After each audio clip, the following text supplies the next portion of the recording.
deuxième table ronde, cette fois-ci consacrée à la place économique et au rôle économique qui peut être celui du marché de l'art.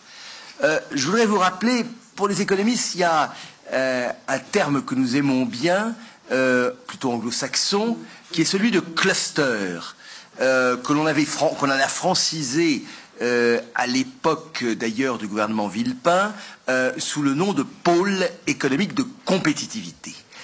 Le marché de l'art, c'est un cluster en ce sens qu'il réunit dans un espace certes national, mais quand même, quoique les provinciaux puissent en penser, relativement concentrés sur l'Île-de-France, qu'il réunit un certain nombre de métiers complémentaires très largement créateurs de richesse. Je vous rappelle que, au sens strict, le marché de l'art, si je prends uniquement à peu près au doigt mouillé les antiquaires, les galeristes et les commissaires-priseurs, enfin les maisons de vente, pardon, c'est un chiffre d'affaires qui est supérieur à 3 milliards d'euros et c'est au minimum une dizaine de milliers d'emplois.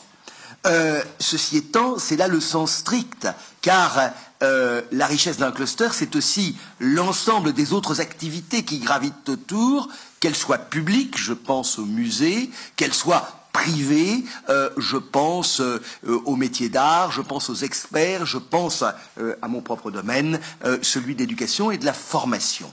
Et donc, il est clair que nous avons là une réalité à la fois sociologique, mais aussi économique. Ce n'est pas tomber dans la nostalgie que de rappeler que pendant un bon siècle, disons au sens large 1850-1950, le cluster de l'art à Paris a dominé la scène mondiale. Il l'a dominé parce que ses ventes aux enchères étaient parmi les plus importantes de la planète, parce que c'était l'un des lieux éminents de la création, donc il n'y avait pas que l'exploitation d'un gisement, il y avait aussi l'entretien de ce gisement par la création d'artistes français ou étrangers, par aussi toutes les galeries, les antiquaires qui faisaient vivre et qui faisaient de Paris incontestablement le centre mondial du marché de l'art.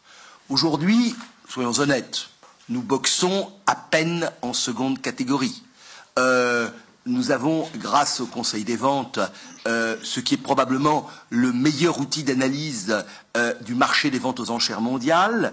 Nous sommes, alors oublions peut-être la Chine, dont nous savons que les données sont parfois quelque peu vérolées, et Christian Dédier en parlerait beaucoup mieux que moi, mais nous sommes en troisième place, mais très loin derrière Londres et New York, les États-Unis et le Royaume-Uni.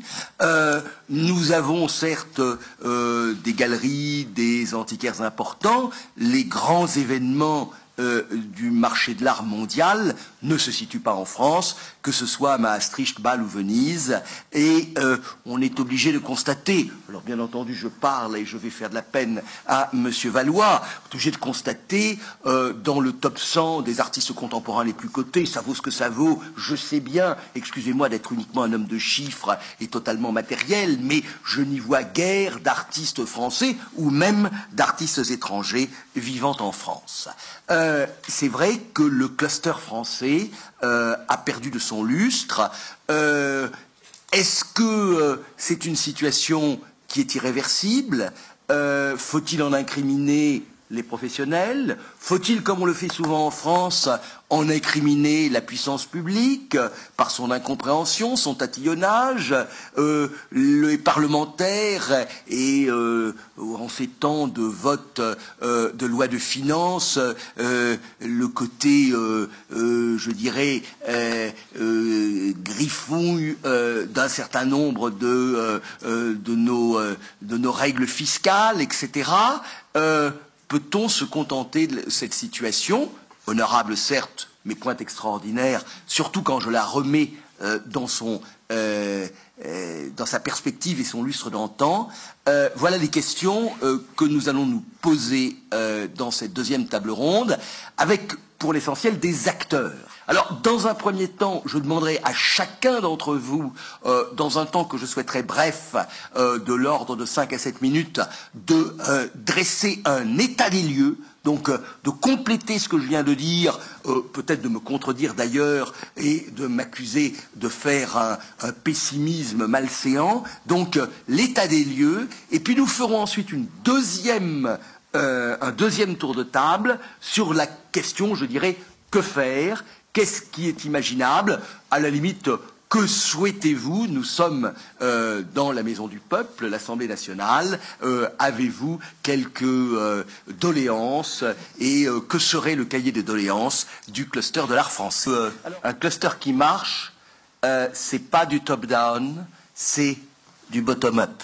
C'est-à-dire, c'est les indigènes eux-mêmes qui s'unissent et qui savent travailler ensemble. Donc c'était la deuxième partie de votre rêve. C'était, seriez-vous capable d'arriver à vraiment créer une fédération de l'art, où vous seriez tous autour de la table, tous les syndicats possibles et imaginables, etc., et d'une seule voix, tant à Paris qu'à Bruxelles.